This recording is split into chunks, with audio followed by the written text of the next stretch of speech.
Ibu Risma Yanti. Mbak, Selamat salam, malam Ibu Risma, Shalom. Apa kabar salam. Ibu? Kabar baik, puji Tuhan. Baik. Haleluya, luar biasa Ibu. Terima kasih sudah hadir dan pada malam hari ini Ya, ada teman-teman yang rindu mendengarkan bagaimana perjalanan iman Ibu dari yang tadinya tidak mengenal Tuhan Yesus, bahkan anti kepada Tuhan Yesus.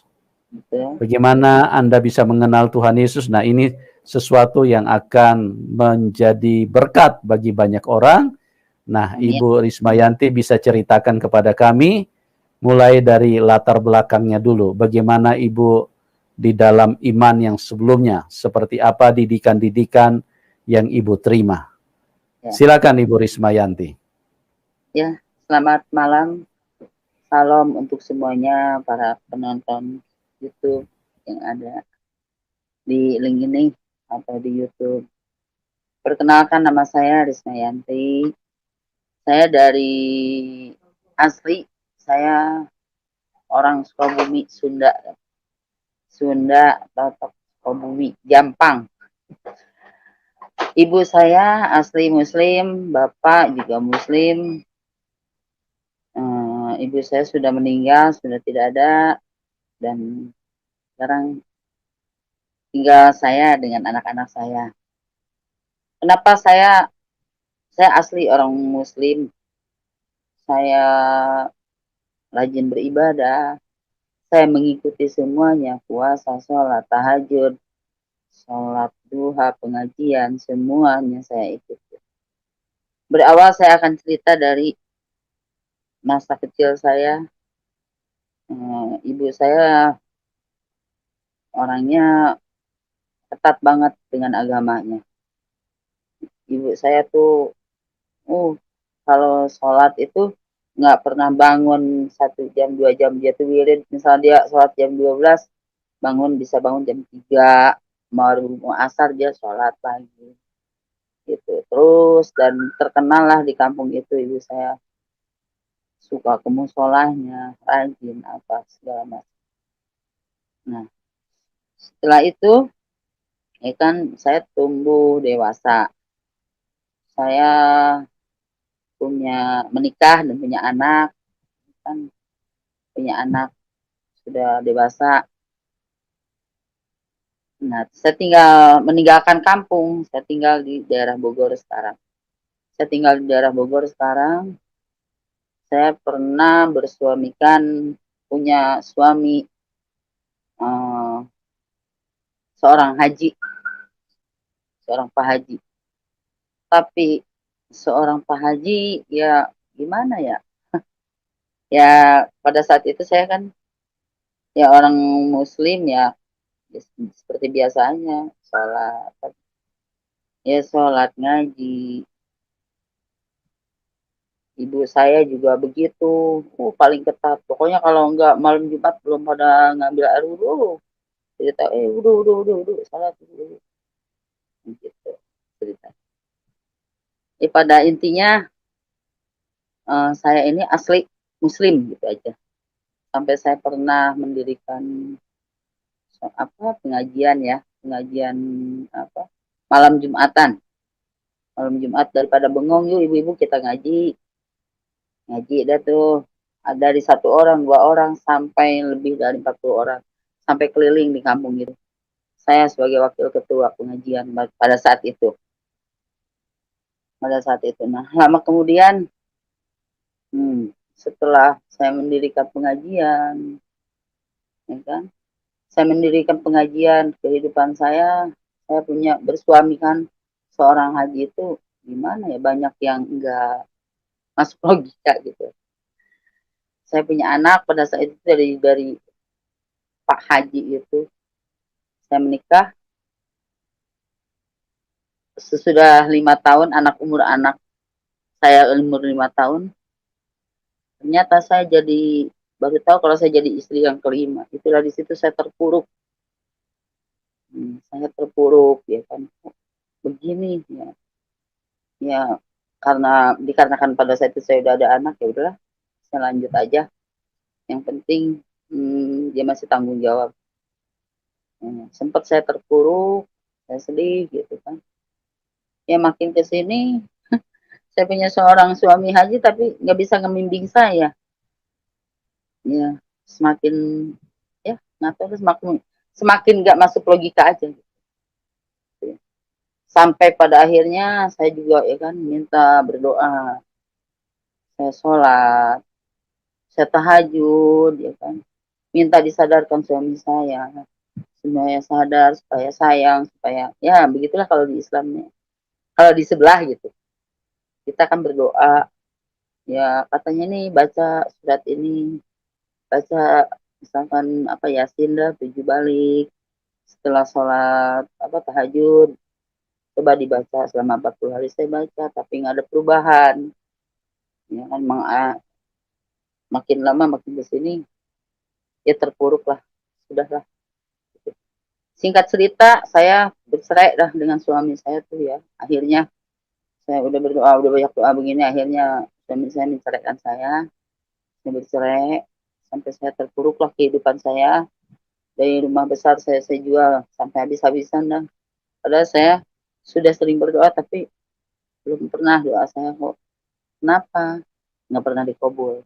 Itulah saya pindah, ceritanya saya pindah ke daerah sini, tapi saya sering ya apa namanya, saya udah terpuruk udah apa, berpikiran saya begini, kok saya sholat, kok saya puasa kata Senin Kemis, kok hidup saya makin nggak jelas gitu, makin nggak masuk ke logika aja gitu kok. Kalau memang ada Tuhan, ada itu, coba dah dibuktikan. Mana sih? Akhirnya kesininya saya sampai males. Saya ada kembali lagi ke belakang. Saya sampai belajar ngaji, apa ngaji saya kurang fasih, apa idgham idharnya, apa panjang pendeknya mungkin nggak jelas gitu kan. Saya sampai belajar lagi dari Iqra supaya saya bisa lagi ngaji itu yang benar gitu kan. Tapi tetap kok ini doa saya kok nggak pernah dikabul. Sampai saya sudah pindah dari situ, saya hancurkan dengan suami saya pindah. Akhirnya hidup saya gelisah, gelisah. Akhirnya kita menjalankan sholat juga kita enggak, frustasi, putus asa lah. Kasarnya saya sudah pindah. Nah setelah itu saya berpikir, kadang saya suka bingung kalau dengar ajan, ya Tuhan, ya Allah, kok saya nggak sholat. Sedangkan kalau meninggalkan sholat itu hukumannya sekian tahun. Gitu. So, meninggalkan satu waktu aja kan 40 hari ya siksaannya. Aduh, kalau 2 waktu bagaimana, 3 waktu nih. Akhirnya kita kan frustasi bisa. Mau sholat lagi, yang kemarin juga kita belum diampunin. Jadi kadang suka serba salah gitu kan. Akhirnya kita sholat juga, puasa juga, ya udahlah yang penting sekarang kita jalanin aja sholat. Tapi gelisah aja, jadi di dalam hidup saya nggak pernah ada kedamaian. Pikiran saya selalu pusing, buat rezeki juga susah. Serat lah, kasarnya sampai makan aja susah gitu. Kok ini kenapa? Kok seperti ini? Nah, singkat cerita saya pindah. Saya pindah nih ke tempat ini juga begitu. Usaha saya terpuruk. Ini apa namanya, saya punya usaha, pengen usaha itu semuanya nggak ada yang jalan. Nggak ada yang. Nah, ini apa yang salah jadi diri saya? Apa kok nggak pernah dikabul sama sekali apa gitu. Nah, kembali lagi saya, sedangkan ngelihat orang-orang, ada saudara saya yang beragamanya lain ya, seperti apa agama di Kristen ini. Sampai saya membenci itu. Adik sepupu saya masuk Kristen, saya sampai saya benci amit-amit. Sampai saya bilang amit-amit. Saya mah kalau sampai saya masuk Kristen, mendingan saya ibaratkan mendingan saya nggak makan daripada saya harus masuk Kristen. Sampai saya pernah sumpah begitu. Saking saya benci sama orang Kristen. Tapi makin kemarin terus saya lihat ya, antara orang sebelah sama ya agama saya lama sama agama saya yang sekarang itu dibanding-bandingkan makin kok kalau orang Kristen itu ya orangnya sabar, baik gitu. Kasihnya itu jelas gitu ya kan. Terus sopan santunnya walaupun padahal itu orang ada, orang punya gitu. Luar biasa itu ya kan.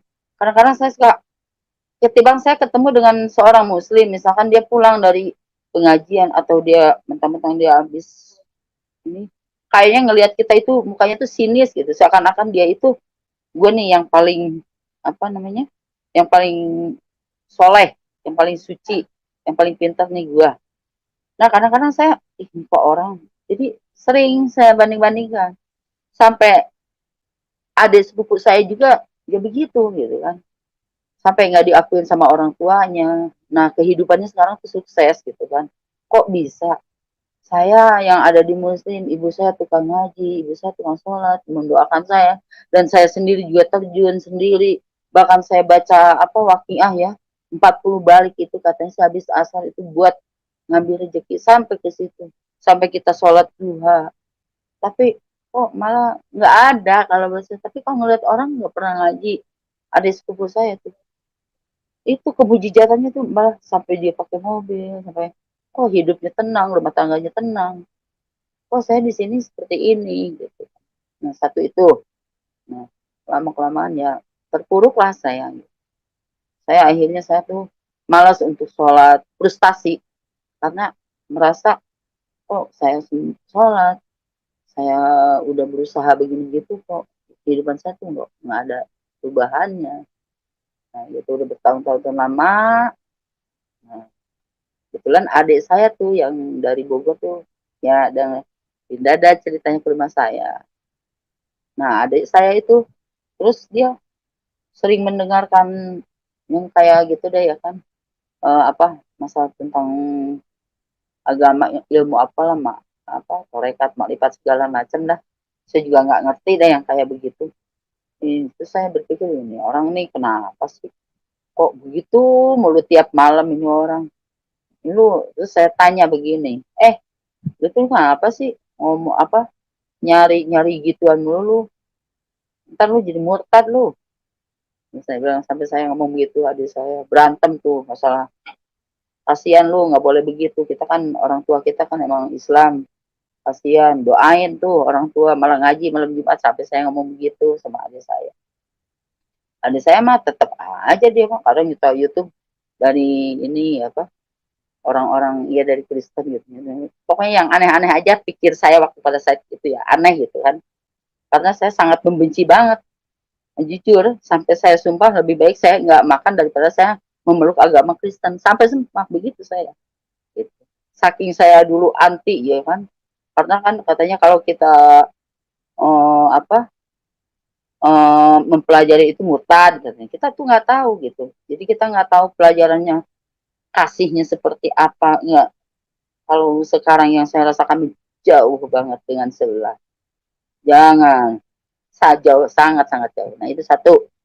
Nah keduanya ya kan di Al-Quran ya, saya juga walaupun saya nggak fasih, walaupun saya nggak, tapi sedikit saya bisa baca, seperti macam ada surat doa aras ya kan, saya baca. Oh ada surat Injil apa, Injili kan itu kan, seperti apa namanya, surat apa ya, banyak gitu yang itu, bahwa Nabi Isa itu akan mengadili nanti di akhirat katanya, nanti kalau udah kiamat kan dibangkitkan kembali katanya kan, terus nanti yang mengadili katanya Nabi Isa kan gitu. Kok saya pikir kok Nabi Isa sih, kok bukannya apa namanya, Nabi, bukan Nabi Muhammad kata saya gitu kan, kok Nabi Isa gitu kan. Nah di situ kita berpikir akan mengadili, kok mengadili, kok dia yang menimbang gitu kan, akan menimbang dosa kita katanya, kan Nabi Isa itu akan menimbang dosa kita.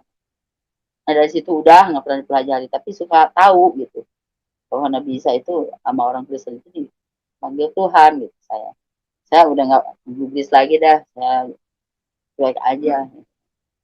Terus ya itulah, jadi makin kesini saya, adik saya ini nih gencar banget gitu, sering diskusi sama saya, diskusi masalah ini apa Nabi Isa, ya kan? Sampai pokoknya dia agama itu dalam banget, oh sampai pokoknya semuanya kalau diceritain di sini susah gitu ya. Kepercayaan adik saya pikir begini, ini orang jadi murtad begini, gila. Sampai saya ngatain adik saya gila kali ini orang.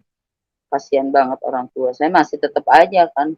Kalau saya ke kuburan, ya, ke makam itu ya kan, baca doa, ya, ngaji Yasin, apa gitu, ngeliatin orang tua. Sampai saya pikir, tapi kok ini anak yang ini kasihan nanti orang tua kita kan disiksa katanya di sana kan gitu. Kalau ya kita masuk di agama ini, sampai saya begitu. Lama kelamaan, akhirnya, oh saya juga punya anak, kok ikut-ikutan juga dengan adik saya. Gitu, ikutan dia diskusi dah. Pokoknya tiap hari itu kan masalah diskusi masalah agama aja. Antara agama sebelah sama agama di sini. Ayo aja terus ya kan. Nah, saya diam-diam akhirnya saya, oh iya juga ya. Iya juga ya, nanti yang akan mengadili kita kan Nabi Isa. Ya kan, Nabi Isa terkenal dunia dan akhirat. Dan kebanyakan memang di Al-Quran itu ya Nabi Isa disebut. Seperti ibunya Nabi juga disebut juga. Tapi kalau di apa namanya? Kalau namanya Nabi yang sebelah itu kan ya jarang sekali, bahkan ya seperti itulah gitu. Saya bingung jadinya di situ bingung ya kan. Adik saya tuh terus lama kelamaan akhirnya tuh adik saya kan ngontrak, dia ngontrak sendiri, tiba-tiba tahu-taunya dia udah masuk di agama ini. Nah, adik saya main lagi ke rumah saya sama anak saya begitu lagi. Mereka terus diskusi masalah agama, masalah Nabi Isa, masalah menceritakan Nabi yang mana tuh begini, seperti ini, ya kan. Akhirnya saya dengar tahu. Nah, diam-diam saya apa mendengarkan apa nonton YouTube Christian Terus nanti anak saya tuh ngirim Pak Ustadz, pokoknya Ustadz yang murtadin itu semua yang jago ngaji, yang jago hadisnya, yang jago itu semuanya saya dengerin gitu. Saya tonton, saya buka, pengen tahu gitu. Yang mana sih sesungguhnya seperti apa sih di agama ini, pengen tahu gitu. Ya kan? Saya begitu terus. Sampai-sampai saya, aduh, kok bener juga ya. Kok ya dia ini terkenal dunia dan akhirnya ini. Untuk sementara ini. Nah sekarang kalau di agama yang lama saya, iya ya, saya mendoakan dia terus-terus. Saya meninggal siapa yang mendoakan? Kan pikir saya begitu gitu. Kok selalu dia selalu disebut harus katanya. Kan kalau di agama ono kita mendoakan dia nanti doanya penuh akan tumpah ke diri kita kata dia kan gitu. Ah kok nggak masuk dengan akal, nggak logika. Sampai apa saya dengar ya kan dia menikahi umur 6 tahun, terus menikahi apa menantunya. Saya sampai jadi kok seperti ini, makin lama saya buka ya kan, apalagi Al-Qur'an itu ada berapa versi. Saya bingung. Terus keluarnya Al-Qur'an itu berapa ribu tahun setelah Nabi ini meninggal, Al-Qur'an baru keluar. Saya tuh dari situ tuh baru tahu.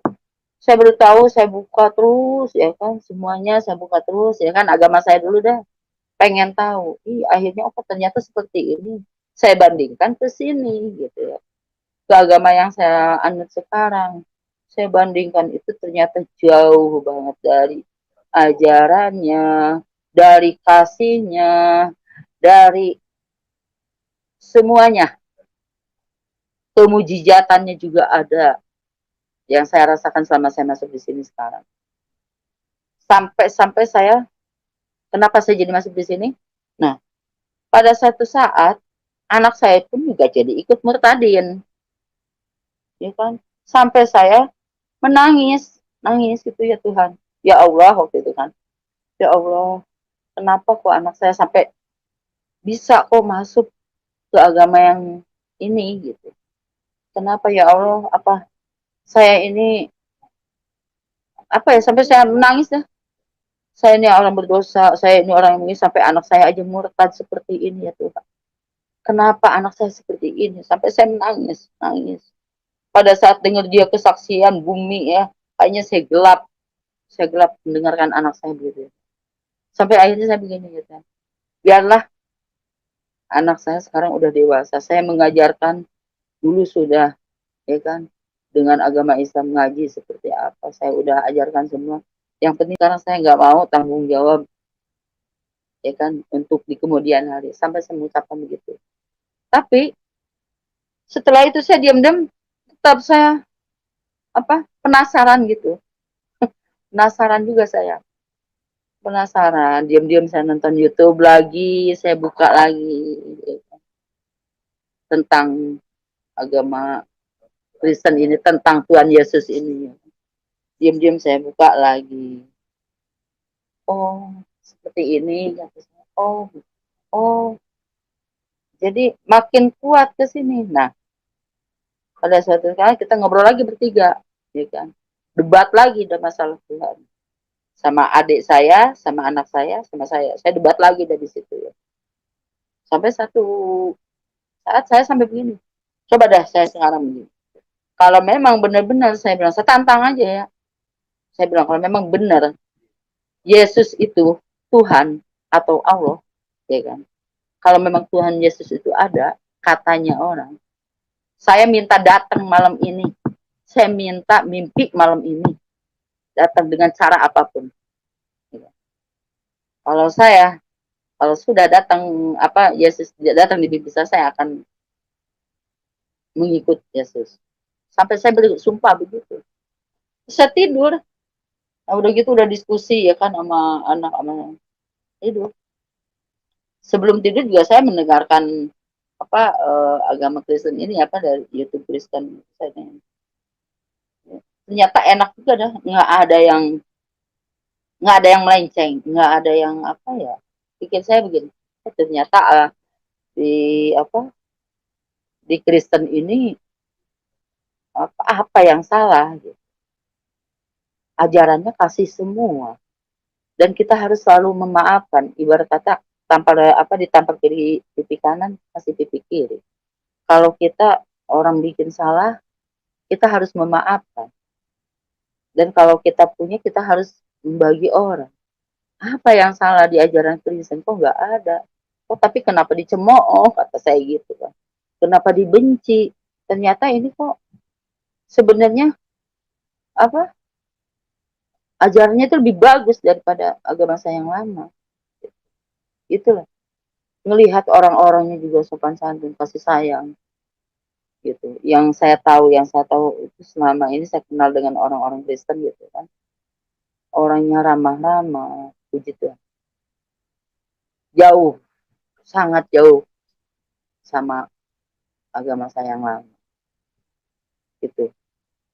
Nah, itu satu itu. Jadi banyak yang enggak banyak yang nggak ngerti gitu di pikiran saya waktu di agama yang lain. Katanya kan kita nggak boleh begini, menyembah ini nggak boleh, tapi kita ke sono arahnya seperti itu. Tapi jadi ya seperti itu lah. Nah, sehingga saya mimpi, saya tuh ditantang sama saya. Kalau memang Tuhan Yesus Tuhan, memang ada benar itu Tuhan itu Yesus ada. Coba malam ini saya minta datang Tuhan di mimpi saya. Saya tidur, gitu saya tidur, puji Tuhan. Saya tidur saya lelap, enak, tenang, damai. Saya di dalam mimpi itu, jadi saya itu didampingi seseorang, orangnya tinggi besar, tapi saya nggak ngeliat mukanya. Tapi merasa di diri saya ini, kok saya jalan sama orang ini kok damai, kok tenang, enak aja gitu. Gimana ya rasanya? Kayak enteng lah, enak gitu, sukacita. Ya gimana? Belum pernah yang namanya mimpi. Biasanya kalau saya mimpi itu yang ada serem-serem. Ntar mimpi inilah mimpi itu. Tapi saya terakhir dikasih mimpi, itulah. Saya mimpi didatengin seorang laki-laki. Tapi kayaknya seperti pakaiannya tuh wah kayak orang gede ya, kayak orang gini ya, apa namanya, yang terhormat banget gitu. Saya pikir dalam mimpi itu begini, kok saya jalan sama siapa nih ya? Oh tapi enak kok, saya damai, tenang, itulah. Nah, dari situlah saya bangun. Saya bangun, ya kan. Pas besok saya cerita sama adik, ya kan kata lu semalam kata nantang. Oh, berarti itu Tuhan ya. Oh iya. Begituan saya di situ. Setelah saya di situ saya makin mempelajari, makin pengen tahu gitu. Udah dah. Pada akhirnya saya sama orang yang jago apa hadis. Aduh, kok yang jago hadisnya, yang jago Qurannya, yang jago segala-galanya kok dia bisa masuk Quran. Masa saya enggak? Yang ngerti, yang pesantrenan, masa saya enggak? Sedangkan saya, walaupun saya Islam dari kecil, keluarga saya Islam, tapi kita nggak begitu banyak mengerti. Ya yang kita tahu paling katanya Yasin, ya kan. Nih baca apa seperti Tabarok katanya, buat menerangkan dalam kubur. Nih baca Waqiah buat rezeki, gitu kan. Ya seperti gitu aja. Jadi gimana ya? Walaupun kita Muslim, nggak nggak terlalu mendalami ya. Tapi pada saat itu kita benci sama orang Kristen. Nah, setelah saya mimpi, saya menantang Tuhan, ternyata Tuhan datang, ya kan, ke dalam mimpi saya, eh, dan hidup saya juga setelah dari situ, ya damai, enak, udah nggak punya beban apa-apa lagi, gitu. Udah, saya semakin yakin, oh berarti memang Tuhan, Nabi Isa itu memang Tuhan, ya kan, yang akan mengadili kita nanti di akhirat, ya dia yang akan mempertimbangkan kita, ya itulah semakin kuat saya ingin masuk ke agama ini. Itulah pengalaman hidup saya. Puji tah, puji Tuhan sekarang Tuhan Yesus ada di dalam diri saya. Saya kemana-mana itu selalu ya enak dan berkat sedikit ada. Alhamdulillah Tuhan. Tuhan selalu memberkati saya dan anak saya, keluarga saya. Tadiannya saya suka sakit-sakitan. Puji Tuhan sekarang saya udah nggak sakit-sakitan. Puji Tuhan.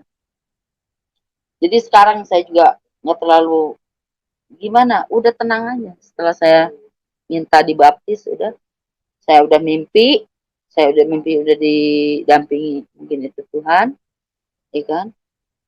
Saya makin belajar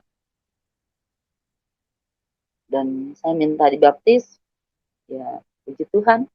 Setelah saya masuk sini, hidup saya tenang, damai. Kasarnya, walaupun hari ini kita nggak punya apa-apa, tapi ya selalu ada, diberkati terus. Puji Tuhan. Itulah serumit cerita kehidupan saya. Ya kalau memang saya mau buka banyak sekali. Tapi ya nggak perlu. Yang penting sekarang saya memang sudah percaya dengan Tuhan Yesus, ya kan?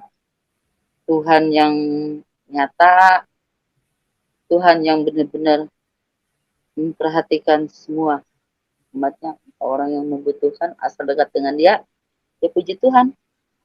Amin. Apa dimudahkan. Haleluya. Haleluya. Baik, terima kasih Ibu Risma Yanti.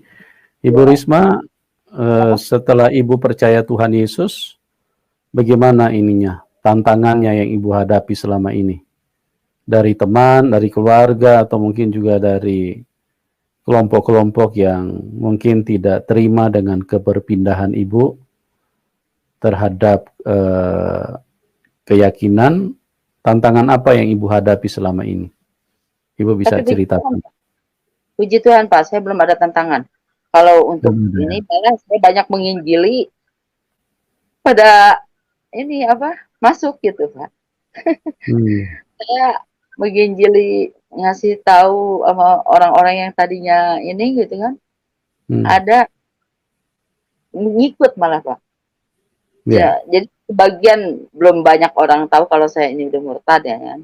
Tetangga sebelah. Hmm, Sekarang kan orang yang juga saya kan megang diakonia ya, ya, masak diakonia gitu kan. Tapi orang nggak tahu, tapi ya puji Tuhan, ada sebagian tahu, malah dia mengikut saya, gitu Pak. Belum, puji Tuhan. puji Tuhan. Jadi Tuhan selalu mendampingi saya, Roh Kudus selalu ada di diri saya, jadi ya puji Tuhan belum ada tantangan. Ya, puji Enak, Tuhan. Ya, puji Tuhan. luar biasa ya. Jadi teman-teman, inilah di dalam Tuhan Yesus kesaksiannya didasari dengan kebenaran. Jadi kalau Ya, tidak ada tantangan, maka narasumber juga bilang tidak ada tantangan, ya. gitu. Tidak ada yang di bluffing, tidak ada yang dibesar-besarin, ya. Ya, Yang diceritakan itu apa yang dialami, yang diceritakan itu apa yang terjadi. betul. Jadi tidak ada sebuah tujuan-tujuan untuk menggiring orang Ya, supaya terlihat fenomenal atau fantastik, ya, tetapi di dalam Tuhan Yesus kami berbicara kebenaran, karena setiap apa yang kami sampaikan, pertanggungjawabannya bukan kepada Anda yang mendengarkan, betul. tetapi pertanggungjawabannya kepada Tuhan yang Maha Tahu, Nah, yang Maha betul. Sempurna, yang Maha Benar. Betul. Dialah yang akan menghakimi setiap manusia.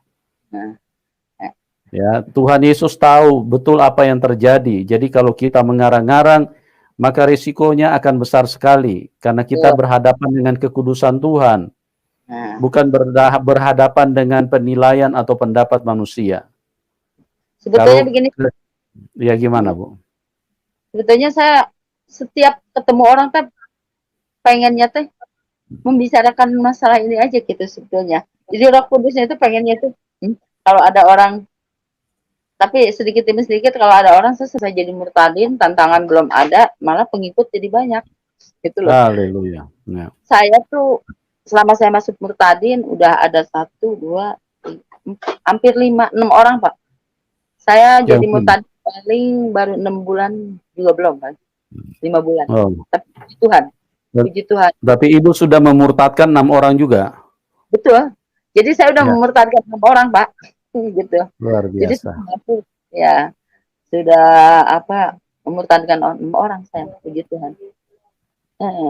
Ya, Itulah. Cuman ada yang belum nanti akan segera, mudah-mudahan, jangan mudah-mudahan, pasti kita yes. akan mendapatkan buah lagi gitu.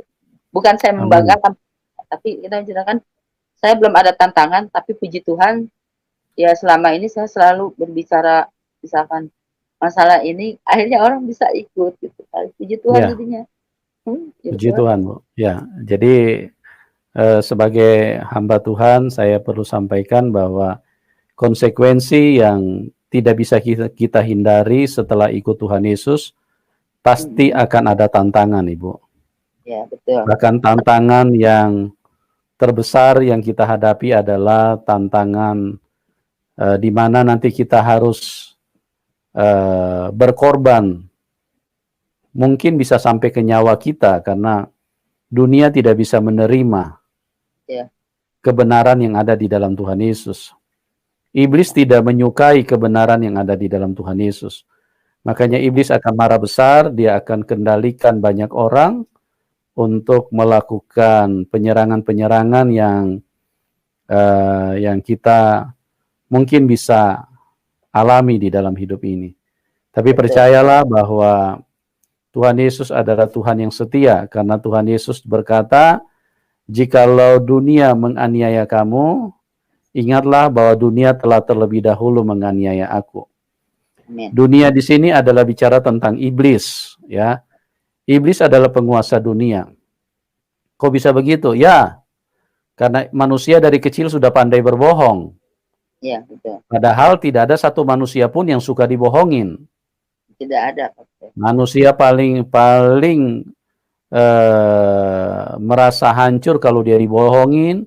Manusia akan sangat kecewa atau sangat merasa dizolimi atau dan lain-lain, ya, kalau dia dibohongi.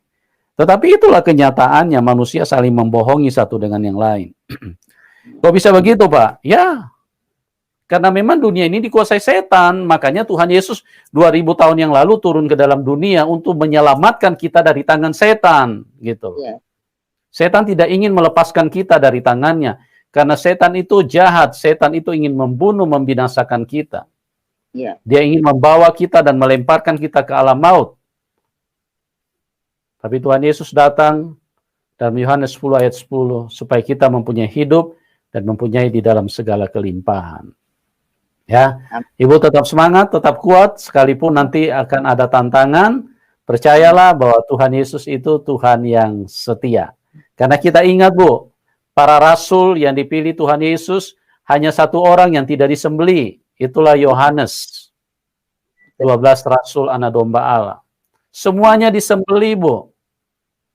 Itu memang sudah konsekuensi, karena dunia marah sekali dengan Tuhan.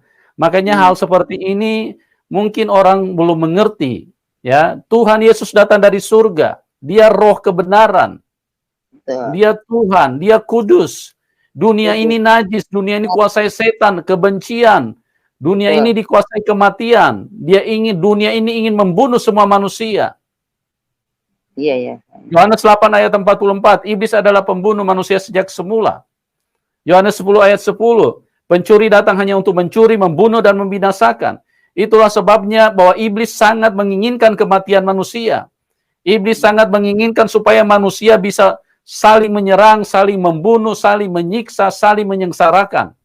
Ya. Cuma atas dasar kebencian. Cuma atas dasar emosional. Cuma atas dasar membela.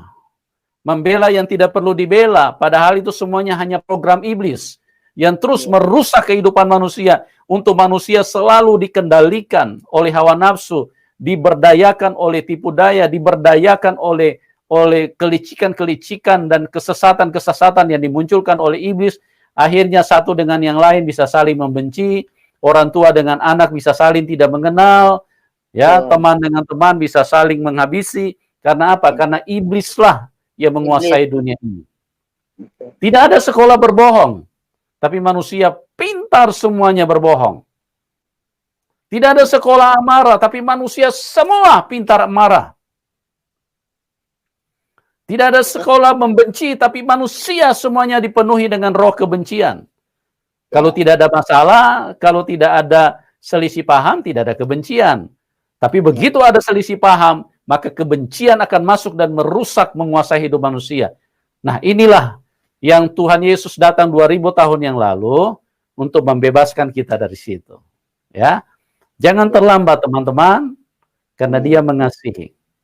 Tuhan Yesus mengasihi kita semua. Ya, Jadi Tuhan Yesus ingin supaya. Gimana Ibu? Saya tenang, damai. Jadi besok saya mati pun ya sudah dijamin. Sudah dijamin. Terjamin sama Tuhan Yesus. Puji Tuhan.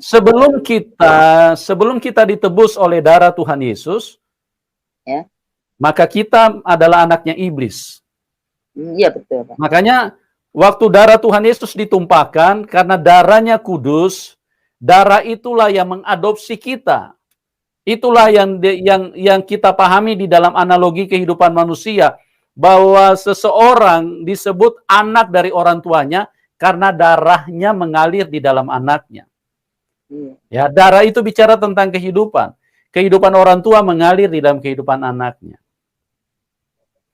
Nah, kenapa kita disebut anak Tuhan? Karena darah penebusan itu.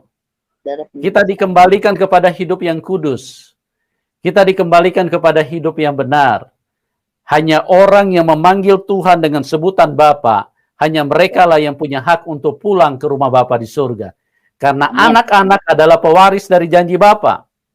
Ya, jadi Ibu Rismayanti, Ibu memanggil Tuhan sekarang dengan sebutan apa, Ibu? Sekarang dengan Bapak.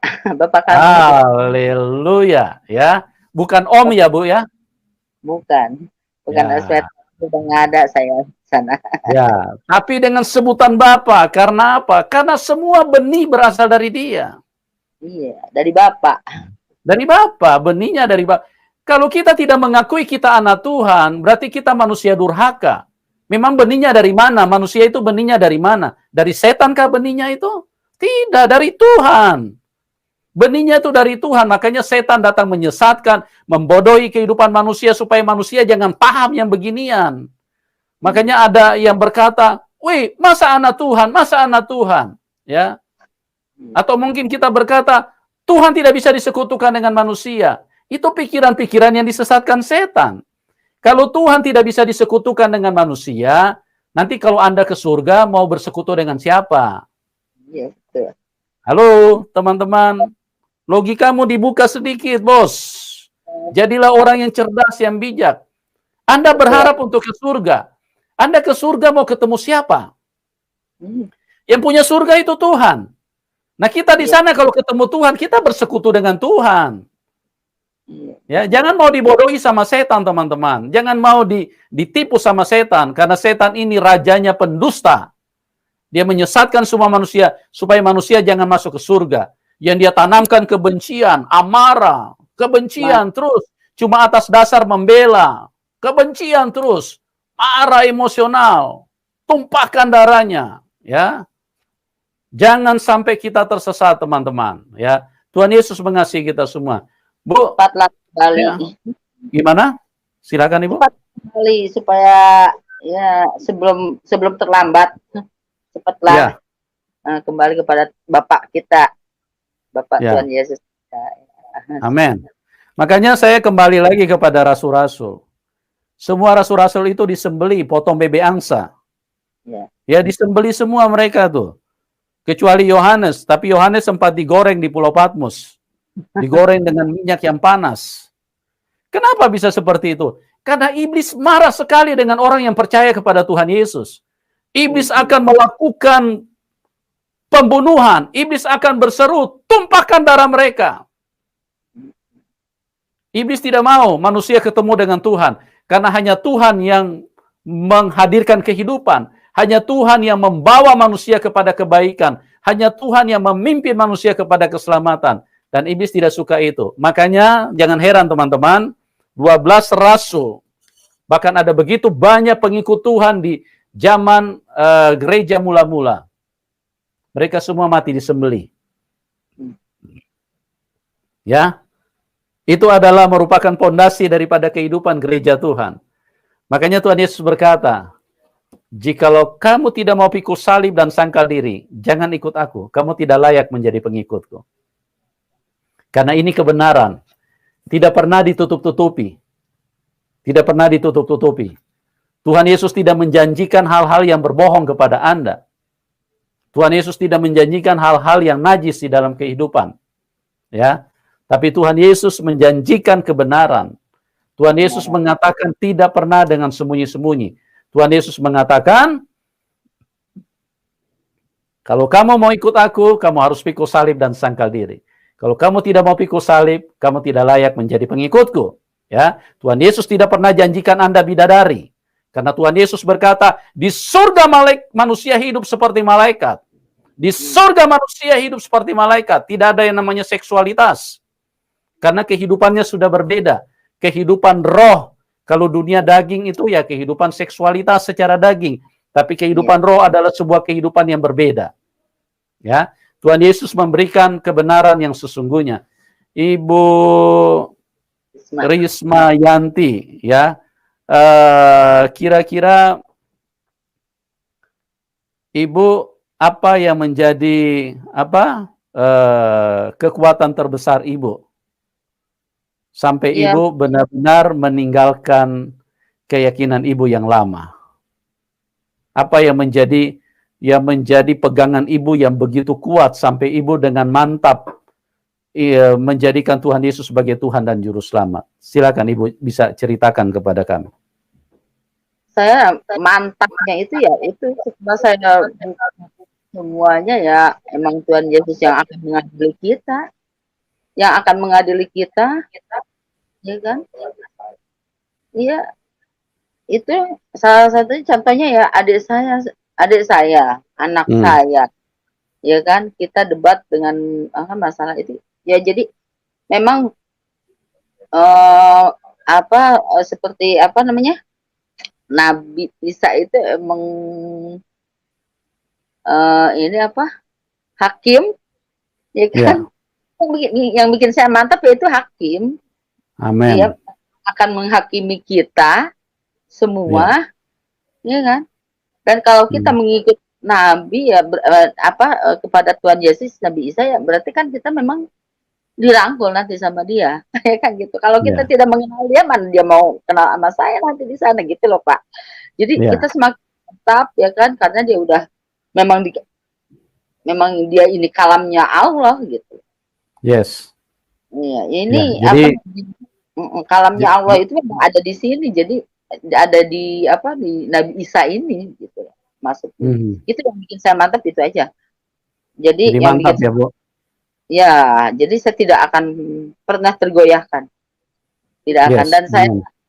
dijamin saya masuk surga. Amin kan. Ya. Udah nggak ada kegelisahan lagi. Saya udah dijamin ya memang udah dia tuh ya kalau sekarang Pak Hakim di dunia aja kan hakim. Saya maaf Amin. aja. Maaf ada saya ya kan. Seperti saya harus bersaksi. Kan kalau kita bersaksi itu kan kita memang harus nyata saksi ya Pak ya. Yes. Aku bersaksi bahwa Muhammad itu putusan Allah. Kan saya nggak pernah bersaksi Pak. Itulah contoh. Kita logika aja kapan saya pernah bersaksi. Itulah kalau mau kita biarkan ya itu sekelumit aja. Seperti Sekelumit itu. ya. Ya, sekelumit. Karena ibu tidak pernah menyaksikan Muhammad, berarti seperti itu kan? Tetapi ibu bersaksi. Oke. Tapi Oke, jadi kesaksian itu memang harus benar ya, artinya ibu saksikan baru ibu bisa berkata aku bersaksi. nah kan Ya artinya kan? seperti aku bersaksi ya kan bahwa Muhammad itu utusan Allah. Kapan saya bersaksi? Kan gitu loh. Ya. Saya belum pernah. Sedangkan kalau kita di pengadilannya saksi itu kan harus benar. Hmm. Ya kan? Harus benar. Hmm. Nah, sekarang saya disuruh kapan saya bersaksi? Sedangkan aku bersaksi bahwa itu misalnya seperti ini, asyhadu alla ilaha maaf ya. Asyhadu alla ilaha illallah, asyhadu anna Muhammadar Rasulullah kan. Aku bersaksi, ada lagi aku bersaksi bahwa Muhammad utusan Allah. Lah saya kapan pernah bersaksinya, Pak? Jadi itulah yang saya bingung. Maksudnya kapan ibu pernah saksikan seperti itu kan? Betul. Ya, ibu tidak pernah saksikan tapi ibu bersaksi. Nah, itu yang ibu maksudkan. Ya, itu yang saya maksudkan Ya. begitu seperti itu. Itulah. Ya. Jadi kita iya ya. Ayo kita selalu berdoa harus sana. Terus yang mendoakan kita siapa? Kan gitu. Ya, banyak sekali kejanggalan. Ya. Dan Kalau misalnya begini, Bu. Misalnya begini. Saya bersaksi bahwa Tuhan Yesus adalah Tuhan. Nah, karena saya mengalami, saya melihat dia. Saya mengalami kuasanya, saya berjumpa dengan dia, maka kesaksian itu benar gitu loh. Betul, kesaksian. Seperti saya bersaksi sekarang nih. Kita kan kalau kita bohong, berarti kan nanti dikutuk loh ya. Ya, memang kita mimpi, kita mimpinya kita menantang. Saya kalau memang benar ada Tuhan, memang ada. Ya kan, kalau memang ada, coba datangkan di mimpi saya. Dan saya pun juga pernah merasakan mujizatnya ada. Memang benar-benar mujizat ada pada saat saya kesusahan. Saya gerung-gerung nangis saya ya kan. Saya nggak punya uang seperak pun ya kan. Sedangkan ada urusan masalah sedikit. Sampai saya tidur, nggak mau bangun, saya minta kalau memang Tuhan Yesus ada, coba bantu saya. Kenapa ketok-ketok ada orang datang? Ada kejadian jadi terbukti ya, Bu? Bukti terbukti banget ya. Bukti. Jadi saya nggak mau saya menceritakan kesaksian ini berat buat saya Pak. Jadi makanya saya keluar dari yang lama karena saya nggak mau bersaksi karena saya memang nggak pernah bersaksi gitu loh. Itu loh pada intinya Pak ya. Ya, intinya ibu tidak pernah menyaksikan waktu di iman ibu yang lama ya. Ibu tidak pernah melihat, tidak pernah mengalami. Itu yang ibu mau sampaikan, seperti itu ya? Ya, seperti itu. Oke. Ya, jadi berarti kalau ibu bersaksi, ibu pernah mengalami, nah itulah kesaksian yang benar ya, seperti itu ya Bu? Nah, yang seperti saya sekarang nih pernah bermimpi, nah emang gitu ya nyata. Tapi kalau yang dulu saya jadi jangankan di mimpi nyata, mimpi pun juga ada. Tapi kita dituntut kan untuk bersaksi, ya kan? Selalu harus baca itu. Baik, Ibu dulu waktu berdoa di dalam iman yang sebelumnya, istilahnya pernah terjawab nggak Bu? pernah menjadi realita nggak apa yang Ibu doakan waktu masih di keyakinan sebelumnya? Ya, itulah sampai saya bilang Pak tadi, saya sampai saking pengen doa saya dikabul, ya itu sampai saya ada yang ngajarin coba sholat tahajud, ya kan? Terus baca Yasin 7 kali, ya coba sholat istihoroh, nanti bakal datang. Tapi nggak pernah muncul. Jadi gimana ya? Jadi saya kok ya emang iya. Kapan munculnya? Kapan saya? Apa karena saya kadang berpikir ya apa ajian saya ini salah? Apa bacanya saya ini salah? Mungkin salah kali ya. Jadi sehingga kita punya pikiran gitu Pak. Dulu itu oh mungkin apa salah ngaji, kan harus ada panjang pendeknya, idharnya ya kan? Ya kolaknya seperti itulah kan banyak sekali pengajaran yang kadang-kadang yang ini belum apa udah datang lagi kasih ajaran yang ini kan gitu. Ibu-ibu baca yang ini ya. Ini ini akan dikasih rezeki seperti ini. Yang kemarin belum apa udah dikasih lagi doa ini kan gitu. Yang doa ini belum apa dikasih lagi doa ini. Aduh terlalu banyak seperti itu Pak. Ya, yang jelas di dalam Tuhan Yesus dia benar-benar terbukti dan dia membuktikan dan kita mengalami. Itulah yang menjadi inti daripada apa yang disampaikan oleh Ibu Rismayanti. Doanya dijawab oleh Tuhan, apa yang menjadi kerinduannya dibuktikan oleh Tuhan, dan di dalam hati, di dalam suasana kebatinan, Ibu Rismayanti mengalami sukacita, mengalami sesuatu hal yang berbeda, dan memberikan kekuatan dan satu perubahan hidup yang nyata. Seperti itu, Bu Rismayanti ya. Bahagia aja, walaupun nggak punya apa-apa, bahagia. Selalu bersukacita terus, gitu aja. Ya. Teman-teman, kami mengasihi Anda semua. Doa kami buat setiap kita supaya ayo kita bisa mengalami Tuhan yang benar, kita bisa diubahkan di dalam kehidupan ini, dan yang terutama sekali lagi bukan supaya KTP Kristen bertambah banyak, itu sama sekali tidak penting bagi kami, ya. KTP Anda pun tidak dirubah tidak masalah. Karena kalau berubah KTP, kalau kekristenan hanya sistem administrasi merubah KTP, maka itu akan menambah pekerjaan bagi orang lain. Karena ketik-ketikan untuk merubah KTP itu menjadi satu pekerjaan yang tidak mudah. Tetapi kerinduan kami supaya apabila kita pulang ke surga, kita sama-sama bisa menghadap Bapa yang baik, bisa berjumpa dengan Tuhan yang baik. Tuhan Yesus mengasihi semua manusia. Ya, hanya orang yang menyebutkan dia Bapa yang punya hak untuk kembali ke rumah Bapa. Bu, izinkan saya bertanya satu hal. Ibu punya anak? Punya. Oke. Kira-kira kalau ibu punya anak mau pulang ke rumah ibu dan mau tidur di rumah ibu, dibolehkan apa tidak, Bu? Ya dibolehkan karena anak saya. Haleluya. Begitulah analoginya, teman-teman. Kenapa kita bisa pulang ke surga? Kenapa orang Kristen jaminan pasti pulang ke surga? Karena kita anak Bapa di surga. Semua yang menjadi milik Bapa itu pewarisnya adalah anak-anaknya. Tuhan Yesus mengasihi kita semua. Terima kasih buat Ibu Rismayanti. Bagi teman-teman yang diberkati dan mau dukung beliau, silakan ke layar deskripsi. Anda bisa memberikan dukungan kepada Ibu Rismayanti. Ya, doa kami buat Ibu tetap semangat, tetap maju. Sekalipun nanti Ibu berhadapan dengan tantangan atau aniaya atau salib, Ibu jangan mundur karena hanya Tuhan Yesus yang bisa bawa kita ke surga. Oke, teman-teman. Sampai berjumpa di program selanjutnya. Tuhan Yesus memberkati kita semua dan salam kemenangan. Haleluya. Amin.